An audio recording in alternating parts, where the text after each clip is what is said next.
C'est génial, il y a du vrai café en plus ici, c'est vraiment... C'est pas le même que celui de la gare. Ah non, c'est sûr que non. Alors merci à toutes et tous d'être là pour la venue d'Arthur Depens qui, comme je l'ai dit tout à l'heure gentiment, vient nous voir pour Night Club. Qui l'a lu? Première question, d'où est venue l'idée de Night Club? Pour ceux qui l'ont pas lu, ou celles qui l'ont pas lu, je sais pas si parmi vous, il y en a beaucoup qui ont vu les 7 samouraïs, ou les 7 mercenaires, ou les deux, parce que de toute façon l'un est un remake de l'autre. Bah, c'est pareil mais avec des chevaliers, voilà. C'est très pratique parce que je peux le pitcher en 2 secondes, voilà. Donc en fait, j'aime beaucoup ces 2 films, surtout les 7 samouraïs parce que c'est le premier. En fait, j'aime beaucoup ce que ça raconte. Parce que ça raconte quoi? Ça raconte que pendant un temps de guerre, des mercenaires décident de s'allier. Des mercenaires issus de milieux très très différents, d'horizons très différents, décident de s'allier pour protéger un village. Donc ils ne mettent pas leur talent et leur expérience au service d'un pays, d'un envahisseur, mais au service d'une cause qui est pour moi très noble, qui est donc de défendre un petit village. Et donc ils jouent leur vie pour ça, et en même temps ils passent tout le film à se demander mais pourquoi on fait ça en fait? Pourquoi est-ce qu'on court pas après l'argent? Pourquoi est-ce que voilà? Et en fait la réponse est très subtile finalement, elle est même pas très claire. En fait, elle se situe vraiment finalement un peu dans le cœur du spectateur, puisque on assiste vraiment littéralement à quelque chose de très brave et de très altruiste. Et comme c'est une histoire que j'aime beaucoup, et j'ai décidé de la transposer au temps des chevaliers. Pour la simple raison que j'aime beaucoup les chevaliers, voilà. Justement, c'était une de mes questions. Pourquoi justement à cette époque-là? Alors, en fait, oui, parce que j'aurais pu faire des chevaliers, mais ça aurait pu se passer en Europe, tout simplement. Pourquoi à cette époque et pourquoi à cet endroit? Alors, parce que, en fait, les croisades, c'est un moment où l'Orient, l'Occident se sont rencontrés. En fait, ça aurait pu être aussi au temps du Saint-Empire romain germanique contre les Turcs. Enfin, il y aurait eu d'autres moments, en fait, pour la tenue de l'histoire. Après, je trouvais que les croisades, c'était assez symbolique parce que effectivement, il y a beaucoup de pays beaucoup de cultures qui se rencontrent, qui se télescopent. Et surtout que peu de temps après, il y a les Mongols aussi qui vont arriver au XIIe siècle. Donc c'est vrai que c'est un moment de brassage. Et il y a plusieurs cultures qui coexistent parce qu'à l'époque, ce qui est maintenant Israël et la Palestine s'appelait le royaume de Jérusalem. Alors ça a duré 2 siècles, c'est pas énorme, mais beaucoup d'historiens disent que d'ailleurs ça c'est pas beaucoup, mais ça a changé beaucoup de choses, et on paye encore un peu quelque part les pots cassés de tous ces dégâts, parce que c'est vrai que ça n'a pas été quand même super glorieux, et donc j'avais aussi envie je trouvais ça intéressant que ça se passe au Proche-Orient. Alors il n'y a pas forcément de rapport direct avec la situation de maintenant.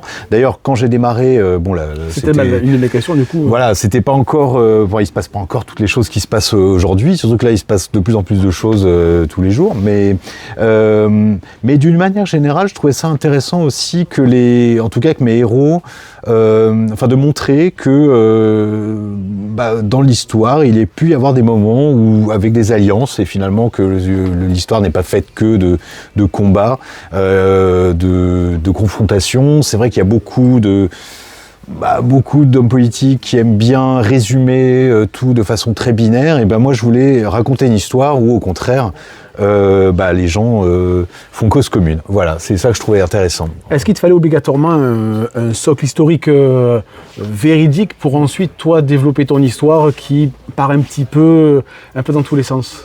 Alors oui, je dirais oui et non, parce que c'est important quand même d'avoir une base. La chance voulait que à 5 minutes à pied de mon atelier, il y a l'Institut du monde arabe à Paris qui a une bibliothèque, et donc c'est dans cette bibliothèque que j'ai puisé toutes mes références, qui sont d'ailleurs citées à la fin du livre. Alors il y avait Les croisades vues par les Arabes de Amin Malouf, qui est un peu le livre de base, enfin de référence pour Night Club, donc qui raconte les croisades mais vu côté musulman. Donc c'est très intéressant parce que ça balaye beaucoup de choses qu'on croyait, notamment de choses qu'on a appris à l'école. Donc ça déjà je trouvais ça important.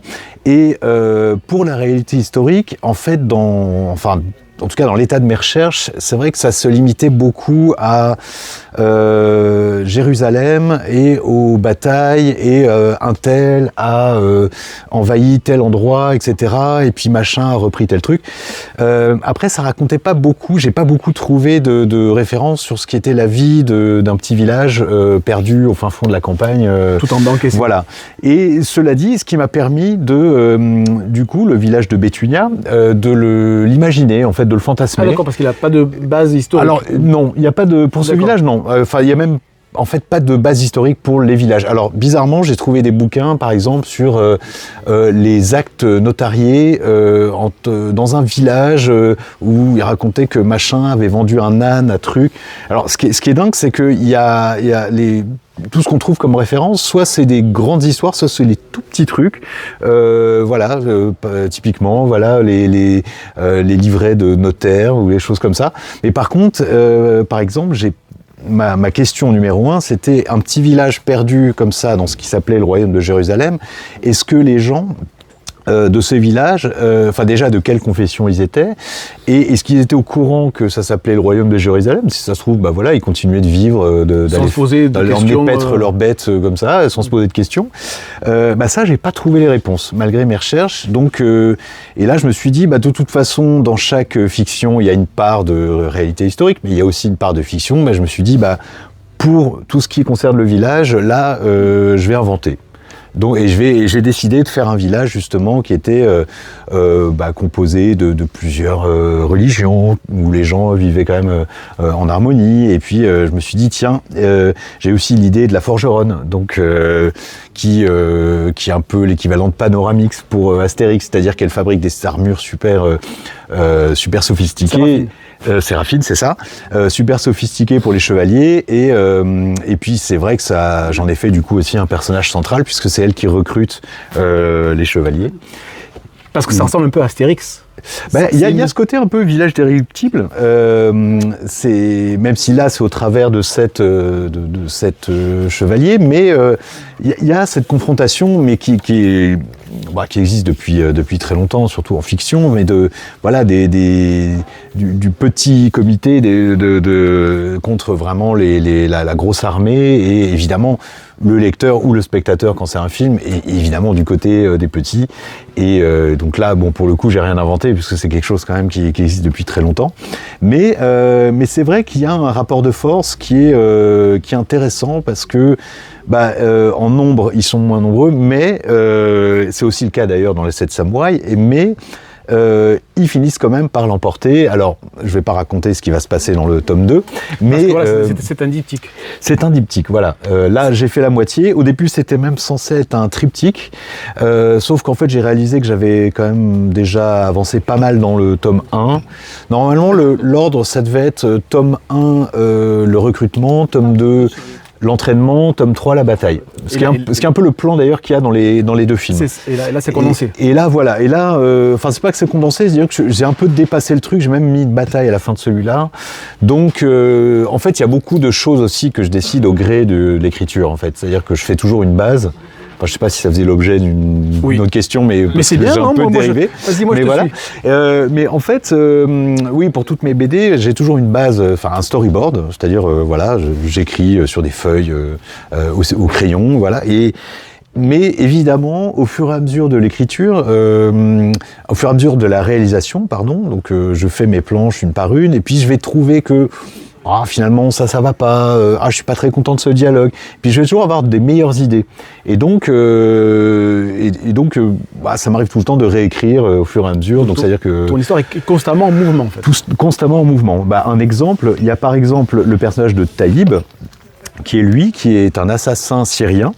Au départ, au tout début, dans la toute première version, c'était un personnage très, très mystérieux, très ténébreux, très torturé, qui prenait des espèces de substances pour pouvoir combattre, donc qui était un peu possédé aussi. Et lors de la scène un peu de recrutement où il y a tous les chevaliers qui se font face, lui en fait je l'ai fait apparaître à une fenêtre, il tire un rideau et il est à poil. Et immédiatement, je me suis dit, mais non, en fait, ce personnage, il faut en faire une espèce de séducteur, une espèce de Don Juan, un peu mielleux, mais à la fois très très doué dans l'art d'assassiner les gens, parce que c'est quand même son métier, et en fait, c'était beaucoup plus drôle comme ça. Donc en fait, ça fait que j'ai viré plein de scènes qui étaient prévues pour finalement les remplacer par des scènes où il y avait peut-être plus de comédie. Donc après, tout est une affaire de dosage. C'est-à-dire que voilà, s'il y a trop de personnages sérieux, on n'arrive pas terrible. Ouais. S'il y a trop de personnages rigolos, ça devient un peu lourd aussi, mais pas dans le même sens. Voilà. J'ai 2 questions, je ne sais pas par laquelle je commence. Est-ce que tu sais où tu vas ? Pour le tome 2 ? En fait, est-ce que tu as déjà ta conclusion ou tu en as un éventail et ça va dépendre de là où, du chemin ? Alors non, la conclusion, je l'ai. C'est bon, elle sera pas très très différente de celle des films. Voilà, de toute façon, mais j'ai quand même une petite idée. Je sais pas encore si je vais la mettre, qui va faire un espèce de twist à la fin. Okay. Par contre, il y a des trucs que je sais. Je sais qui va tuer qui. Okay.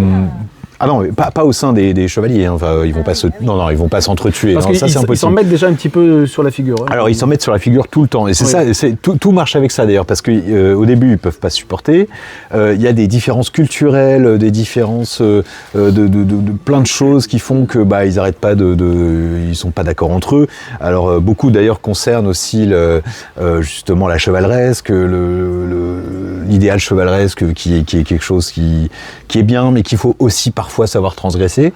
Mais par contre, je sais exactement qui va tuer le grand méchant, je sais exactement qui, à un moment donné, va faire un espèce d'acte de bravoure complètement inconsidéré pour sauver tel personnage, etc. Donc ça, j'ai déjà une petite idée. Par contre, ce qui est encore mouvant, c'est le milieu. Comment tu vas y arriver ? Là, j'ai déjà fait 20 planches pour le tome 2, il m'en reste à peu près 180. Enfin, ou 100. Il y en aura, ou 160, mais il y aura il fera à peu près la même épaisseur. Voilà. Du coup, oui, c'est le milieu, parce qu'en fait, c'est finalement faire une bataille, c'est compliqué en termes de mise en scène, mais par contre, voilà, on sait exactement ce qui va s'y passer. Là, faire le milieu, c'est-à-dire la vie dans le village, les petits commérages, les petites histoires et tout, en fait, c'est ça qui fait le sel, et c'est ça qui fait qu'on aime les personnages, et c'est ça en fait qui est le plus dur. C'était pareil pour Zombilenium, c'est-à-dire que il y avait les grandes lignes, un tel réussit à vaincre machin, ça ok, on sait qu'à un moment donné ça va arriver, il y aura une confrontation, etc. Par contre, le plus compliqué, c'était, tiens, là je vais rajouter une petite scène où à la machine à café, il y en a un qui fait une blague un peu à la The Office, en fait ça peut paraître... Ce qui se passe aussi, à un moment, ça, le ressort un peu dramatique et, bien sûr. Détendu. Ouais. Et en fait, c'est hyper important. Et il y a un truc, par exemple, moi en tant que lecteur de BD, quand je lis des BD, c'est vrai que j'en ai lu beaucoup parce que j'étais censé faire partie du comité de sélection d'Angoulême, donc j'ai lu toutes les BD de 2025, okay. Voilà. Et un critère, moi, qui est assez déterminant en fait dans les BD que je lis, c'est les dialogues, et en particulier, est-ce que tous les dialogues portent sur la résolution de l'intrigue ou pas ? Ce qui n'est pas le cas ici. Non, alors c'est quelque chose justement que moi j'évite à tout prix, c'est-à-dire que je considère, il faut qu'à un moment les héros parlent de la quête, il faudrait nous fabriquer des armures, blablabla, bon, c'est important, mais aussi à un moment, il faut qu'il y ait des moments où ils déconnent entre eux, il faut qu'ils parlent d'autre chose.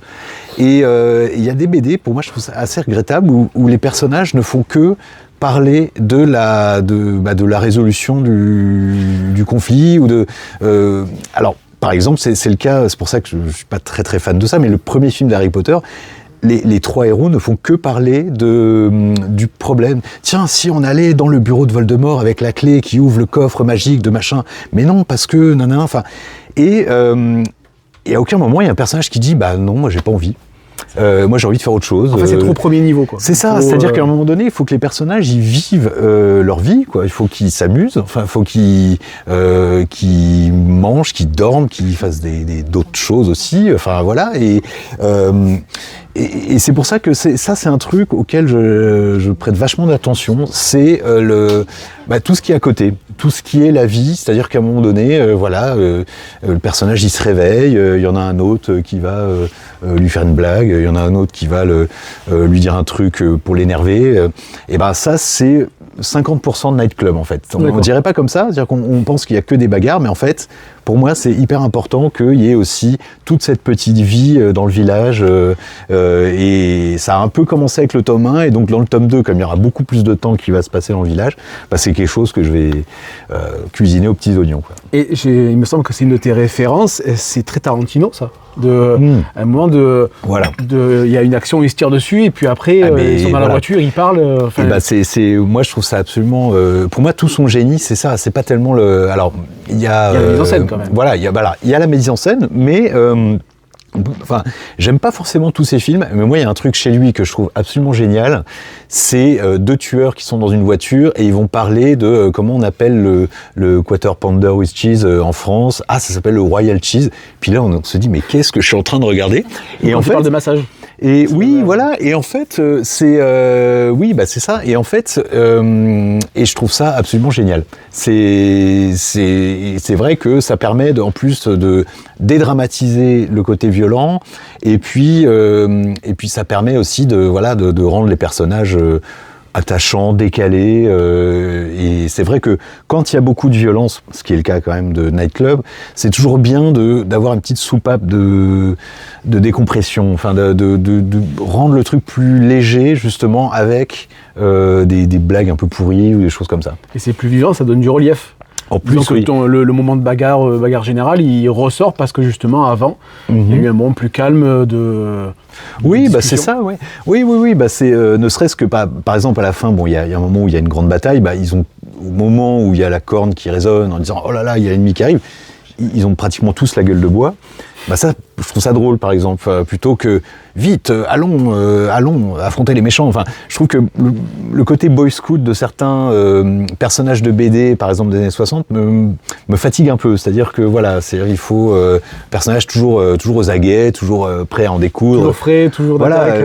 Moi je trouve ça plus marrant quand les personnages, aujourd'hui, j'avais pas envie. Donc c'est aussi ce qui rend aussi les personnages proches de nous, hein, parce que nous aussi, on n'a pas envie d'aller bosser parfois. Donc c'est un peu humain, quoi. Voilà. Du coup, le décalage entre le fond historique et les dialogues, le parler qui est très actuel, du coup, c'était pour accrocher le lecteur, pour se dire, je vais pas lire une BD historique un peu ronflante, c'est comme le chevalier qui parle de manière très... beaucoup d'emphase. Du coup, c'est pour que le lecteur se dise tout de suite, il y a un décalage, en fait, il parle comme moi.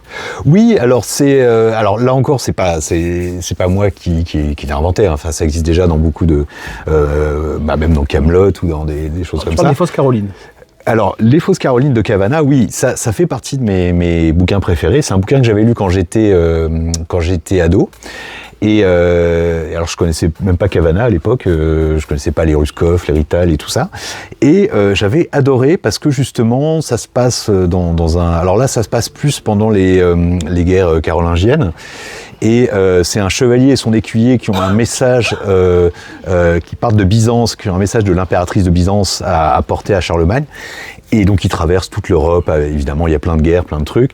Et je dirais que c'est presque ma référence numéro 1 pour Nightclub, parce qu'il y a ce mélange effectivement de côté chevaleresque, et puis en même temps on est au Moyen-Âge, mais aussi les personnages parlent complètement comme nous maintenant, et c'est très très drôle, c'est très très cru aussi, mais c'est vrai que c'est quelque chose que j'ai essayé un peu de retrouver dans Nightclub au niveau des dialogues. Ouais. C'était une remarque d'Alexandre Astier qui disait s'il y avait des chevaliers à cette époque, ils parlaient peut-être plus comme nous, plus que comme ma seigneurie. Effectivement, oui, je pense que... Alors, les chevaliers, je sais pas, enfin les écuyers certainement, ça c'est sûr, mais là en tout cas en ce qui nous concerne, c'est oui, je pense qu'ils devaient même avoir un patois. Ce qui est intéressant en plus, moi ça se passe entre la 2e et la 3e croisade, donc ça donc ça faisait déjà un siècle que en fait qu'il y avait une présence franque, enfin une présence croisée au Proche-Orient. Et en fait, ce qui veut dire qu'il y en a beaucoup, notamment des croisés, des Templiers, qui étaient en fait nés déjà sur place. Et je pense qu'il y avait même peut-être une langue commune à toutes les populations, que ce soit chrétiennes, juifs, arabes, ou grecs, orthodoxes. Il y avait, je pense, une espèce de langue qui était établie, où ils parlaient tous ensemble, et c'est ça que je trouve intéressant. C'est pour ça que finalement, j'ai pas l'impression de trop trahir quoi que ce soit, en me disant peut-être que oui, ils avaient une langue commune, ils avaient peut-être même un patois commun, et certainement un argot commun. Et je pense qu'ils devaient jurer effectivement beaucoup. Oui, comme nous peut-être. Voilà. Parce que Béthunia, donc le village, est un carrefour de passage, ce qui amène justement l'intrigue principale, parce qu'il y a du coup beaucoup de problèmes à tous les niveaux, et c'est un des ressorts de l'histoire. Ouais. Oui, voilà, c'est ça. En fait, ils expliquent que comme c'est entre la côte et Jérusalem, évidemment, il y a beaucoup de passages qui viennent par là, et donc c'est un village qui est régulièrement pillé, et qui un jour en a marre d'être pillé et décide de résister et d'engager. C'est pour ça donc les chevaliers. Pour revenir sur les dialogues, est-ce que tu dois te faire rire pour te dire tiens, ça c'est percutant, ça marche? Alors oui.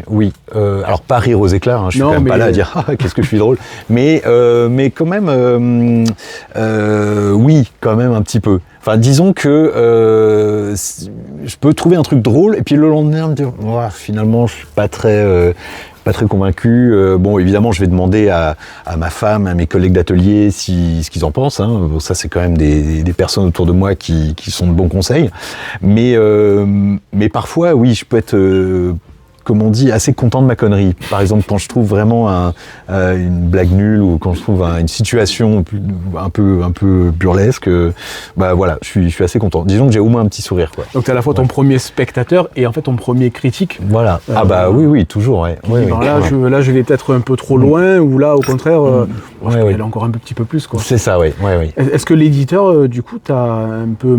Parce que ça m'a étonné que ça soit chez Dupuis, parce que Dupuis, ça reste assez traditionnel, là, ça sort un peu du cadre. Est-ce que Dupuis t'a dit que t'as donné carte blanche, ou au contraire, il t'a mis un petit peu un rail? En fait, j'ai eu assez carte blanche, dans la mesure où, contrairement à Zombielenium, qui paraissait dans le journal de Spirou, et donc qui était destiné à un public quand même assez ouvert, assez familial. Là, dès le début, j'ai dit à l'éditeur Stéphane Beaujean, écoute, là c'est vraiment pour le coup, c'est un bouquin plutôt ado-adulte. Moi, j'ai pas envie de me restreindre, de me dire tiens, ça va passer dans Spirou, donc il faut que je fasse attention. J'avais pas envie de faire attention, justement. Parce que la tête décapitée, les bras arrachés, ça passerait pas trop, quoi. Oui. En fait, oui. Là, à ce niveau-là, je voulais vraiment pas m'auto-censurer, donc j'ai tout de suite dit non, c'est pour adultes. D'ailleurs, quand je vois tous les invités aujourd'hui, je me dis le message est passé, c'est bien. Non, ça va, ça c'est bien. Non, mais parce que parfois en festival, je suis quand même obligé de dire non, alors c'est pas pour les enfants, voilà, ou alors pas tout de suite. Après, j'ai aucun doute sur le fait que les enfants, une fois que les parents l'ont acheté, ils le lisent en douce, mais bon, ça c'est pas mon problème. Mais en tout cas, oui, je voulais quand même faire un truc pour adultes, mais par contre ça veut pas dire que la violence est gratuite. C'est-à-dire que si je fais par exemple une tête coupée, il faut que ce soit graphique, soit drôle, soit incongru. D'ailleurs, ce qui est le cas dans la première scène du tome 2, commence par il y a une bagarre, évidemment, une bataille, et à chaque fois qu'il y a il y a quelque chose de violent, j'essaie de le doser pour que ce soit, que ça étonne le lecteur, que ce soit, ou à la limite, tellement violent que ça devient ridicule. C'est ce qui est le cas souvent quand il y a une tête coupée. Et dans le livre de Cavana aussi, il y a des choses que je ne peux pas décrire ici parce que ça serait pas très convenable, mais il y a des trucs aussi très très drôles. À un moment, il y a une tête d'un émissaire qui revient dans une boîte. Ils ouvrent la boîte. Bon, là, je peux pas décrire ce qu'il y a dedans. Il faut lire le livre. Il est très très drôle. Ça fait très Seven du coup.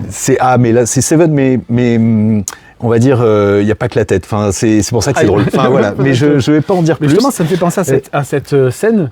Ouais. Où il y a un travelling latéral. Oui. Avec un soldat qui a une lance dans la bouche. C'est ça. Voilà. Et du coup, on rejoint Tarantino où en fait il parle de quelque chose de totalement différent, et il y a un cadavre à côté.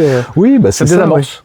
C'est ça, exactement, parce que lui, alors en plus, il y a Sambotai, le guerrier tatar, enfin qui est un peu une sorte de guerrier mongol, qui est tout triste parce que voilà, il a perdu tous ses amis. Bon, et puis justement, travelling latéral. Donc je suis bien content que tu l'aies remarqué parce que c'est vrai que faire un travelling latéral en BD, c'est pas évident. Et il y a effectivement son copain qui a la lance plantée dans la bouche, plantée par en plus Galceran, qui est lui un peu l'espèce de Don Quichotte de la bande, qui est le chevalier Celui qui parle avec au emphase, sens, au sens noble du terme, avec plein de qui est tout content parce qu'il a lui tout seul vaincu l'armée tatare contre toute attente. Et donc voilà, c'est toujours effectivement essayer de jauger, de faire des là en une seule image, il y a le mélange tragique comique, le mélange humour, violence, gore. Voilà. Du coup, tu travailles avec Illustrator. Oui. Alors, tu l'as découvert il y a assez longtemps, je crois, après ton diplôme aux Arts Déco, c'est ça ? Tout à fait, oui. Quel est le bon côté et le mauvais côté de travailler avec Illustrator, s'il y en a un, peut-être ? Moi, je vois pas de mauvais côté, puisque c'est en fait vraiment un outil que j'utilise depuis presque 25 ans. Et que j'ai toujours utilisé depuis. Donc c'est vraiment parti d'un coup de foudre. Dans les années 2000, en fait, c'est un logiciel qui maintenant pourrait presque passer pour old school. Parce que c'est vrai que maintenant, les gens utilisent plutôt Procreate, des choses comme ça. Et c'est vrai qu'en BD, on n'est pas très nombreux à l'utiliser. C'est un logiciel qui était plutôt utilisé pour l'illustration, à la base. En particulier par Monsieur Z, qui d'ailleurs habite pas très loin, voilà, et donc j'étais super fan du boulot, et je me suis dit tiens, mais il faut absolument que j'essaye ça, parce que j'ai tout de suite accroché avec le côté aplat de couleurs, absence de contours, et donc je suis tombé dedans et j'ai jamais lâché cet outil. Est-ce que ça te permet plus de fluidité dans la composition des planches ? Alors non. Alors je dirais, il y a une contrainte, mais qui est une contrainte créative. Je sais que ça peut paraître bizarre comme concept, mais la contrainte, c'est que il faut il n'y a pas de contour. Donc comme il n'y a pas de contour, il faut que les personnages se détachent par rapport au fond. Par exemple, on va prendre ici. Là, par exemple, il faut du contraste. Du coup. Alors, il faut du contraste. Il faut que les personnages soient plus clairs ou plus foncés que le fond. Parce que sinon, on les voit pas. Par exemple, là, ils sont plus foncés et c'est le sol qui est plus clair. Là, c'est l'inverse. Ils sont plus clairs. Ou là aussi, par exemple, on va prendre d'autres. Là, ils sont plus foncés que le fond. Là, ils sont plus clairs. Donc, en fait, c'est tout le temps une recherche graphique permanente pour que les personnages ressortent. Et alors même, par exemple, si un personnage... il y a la couleur de la peau. S'il passe sa main devant sa figure, qu'est-ce qui se passe ? S'il n'y a pas de contour, normalement la main on ne devrait pas la voir. Là pareil, alors je fais toujours une espèce d'ombre, enfin de pseudo-ombre, voilà, pour faire ressortir la main. Et donc je dirais presque que chaque scène, faut toujours un peu réfléchir à tout ça. Mais du coup, ce qui est intéressant, c'est que ça oblige en fait à trouver du coup une ambiance lumineuse et une ambiance colorée. Parce que tu as des couleurs vives. Ouais, voilà. Alors pour Zombielenium, c'était des couleurs plutôt ternes. Et en plus de ça, il n'y avait jamais de soleil direct. Alors que là, il y a vraiment du soleil direct, il y a des ombres, en veux-tu, en voilà. Donc c'est ça qui est intéressant, c'est que ça force du coup à trouver une gamme colorée et à trouver une luminosité. Par exemple, j'aime bien qu'on sache quand on est le matin, le soir, midi, il y a tout un moment quand ils sont à Jérusalem, voilà, où il y a le soleil qui se couche. Par exemple, là, voilà. Ça c'est là on sait qu'on est le matin. Donc en fait, là par exemple, alors en plus, ils sortent par la porte nord de Jérusalem, donc le soleil se lève à l'est, logique. Donc ils sont en contre-jour. Donc le contre-jour, c'est hyper pratique parce qu'ils sont du coup plus foncés que le fond. Là, ils sont... Lui, par exemple, il arrive, mais le soleil est ici, donc là, la lumière vient sur le côté. Bon, ça, c'est très compliqué quand la lumière vient sur le côté, parce que du coup, j'essayais à chaque fois de l'éviter dans Zombielenium, mais là, je pouvais pas trop. Et puis après, on a...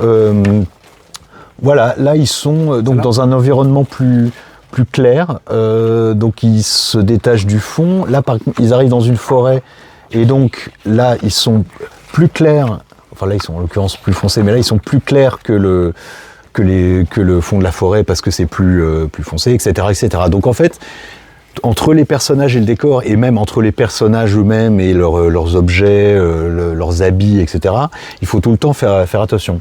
Et en fait, c'est le fait qu'il y a la BD, enfin ceux qui travaillent avec du contour, souvent, il y en a qui font attention un peu justement à l'environnement lumineux, l'environnement coloré, mais il y en a pas du tout. Ils font juste, voilà, le ciel, on va mettre du bleu, voilà, la neige, ça va être du blanc. Et comme il y a un contour, je dirais, on s'en fiche puisque le personnage est déjà détaché du fond. Dessiné, du coup. Voilà, c'est ça. Est-ce que, je dirais, ça se.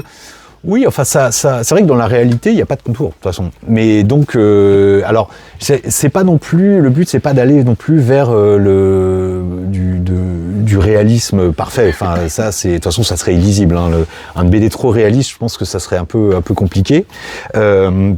Mais du coup, c'est un peu une espèce de version simplifiée, mais avec toujours, en tout cas pour cette BD-là, la contrainte de faire des aplats de couleurs. Dans Zombilenium, à la fin, je commençais un peu à faire des modelés, etc. Notamment Gretchen, je faisais toujours le modelé pour le nez. Je faisais des petits dégradés un peu par-ci par-là. Bon, là, je me suis dit, ok, je vais quand même revenir un peu aux aplats de couleurs pour avoir quelque chose de plus graphique et de plus percutant. Est-ce que Illustrator est-ce que tu storyboardes? Oui. Ah oui, toujours. Oui. Il y a des auteurs qui ne storyboardent pas, ils y vont. Moi je storyboard, mais même si, comme je disais tout à l'heure, après parfois je prenais un peu des libertés. De toute façon, je pense qu'on est beaucoup à faire ça. On a le storyboard, ensuite on a notre planche ou notre écran, selon, et puis entre les deux, il y a toujours le petit carnet où on va tenter des trucs, modifier des choses et tout. Donc voilà, moi je travaille comme ça par exemple. Donc tu reviens avec un crayon et un papier pour te dire ça fonctionne. De toute façon, à la base, oui, il y a toujours un crayon de papier. Mais après, je travaille directement sur écran. C'est-à-dire que je ne vais pas scanner ce que j'ai dessiné sur papier. Ok. C'est-à-dire que le dessin, pour moi, il est vraiment compris dans le geste avec le stylet et le curseur sur l'écran. Voilà. On va finir là-dessus parce qu'il y a beaucoup de monde, mais on pourrait parler encore 3 heures facilement. Au niveau de la couverture annonce la couleur. Parce qu'il y a beaucoup de personnages différents, il y a des armures différentes, des armes différentes, il y a du sang. Oui. Nightclub fait référence à Fight Club, je pense. Alors, il y a deux références. Alors, il y a aussi le jeu de mots, Nightclub, boîte de nuit, voilà. Mais en fait, moi, c'était plutôt cette référence-là. Alors, il faut savoir que le nom Nightclub existait déjà. Alors pour plein de choses, je crois qu'il y avait même un film, enfin voilà, j'ai regardé un jour, effectivement, il y a plein de trucs qui s'appellent Nightclub. Il y a un groupe de métal qui fait un clip qui s'appelle Nightclub. Et il y a aussi un label de musique, je crois, fondé par l'un des deux Daft Punk qui s'appelle Nightclub. Voilà. Exactement. Et donc il y a plein de trucs qui s'appelaient Nightclub, mais effectivement la référence Fight Club, on me l'a sorti après. Comme le côté cinéma avec Tarantino, voilà, Nightclub, je me suis dit. Là sur la couverture, on a décidé de rajouter du sang. En fait, ce dessin, je l'avais déjà fait même avant de commencer la BD. Donc c'est pour ça d'ailleurs qu'ils n'ont pas tout à fait les mêmes armures. Mais donc on a décidé de le réutiliser pour la couve. Et le sang, c'est un peu une sorte de warning, de dire au lecteur, attention, voilà, il y a du sang. Ça va saigner. Voilà, comme l'affiche de Kill Bill par exemple. Oui, donc c'est complètement la même référence. La référence était assumée. Voilà, c'est ça exactement. On va terminer là-dessus. Donc le deuxième, tu en as déjà parlé. Quand est-ce qu'on va pouvoir le lire? Alors, le deuxième sera plutôt en... Alors, j'en suis donc à exactement 21 planches. Voilà. Je fais que ça, j'ai pas d'autres projets sur le feu. Donc, en fait, si je considère le temps qu'il m'a fallu pour celui-là, je dirais il va plutôt sortir en 2027. Je sais pas encore quand, mais je pense que je vais le faire tout au long de l'année 2026 et voilà. Parce que celui-là, le tome 1, c'est combien de temps de travail? Tout compris à écriture 2 ans. 2 ans de travail. Ouais, 2 ans facile, ouais. Je dirais même un tout petit peu plus, mais ça fait 180 planches. Enfin, mine de rien, ça fait presque l'équivalent de 4 albums de Zombilenium, presque. Donc, en fait, oui, c'est un peu plus de 2 ans. Voilà. Ok. On va arrêter là, parce que sinon moi j'aurais des questions encore jusqu'à la tombée de la nuit. Après, je vois qu'il y a un petit peu de monde aujourd'hui. Ouais. Donc Arthur, merci beaucoup pour merci à vous, merci ces explications. Merci d'avoir répondu. Merci. Il est à vous. Faut que je te rende ton micro. Il y a- Ah oui, il y a le nom. Ouais.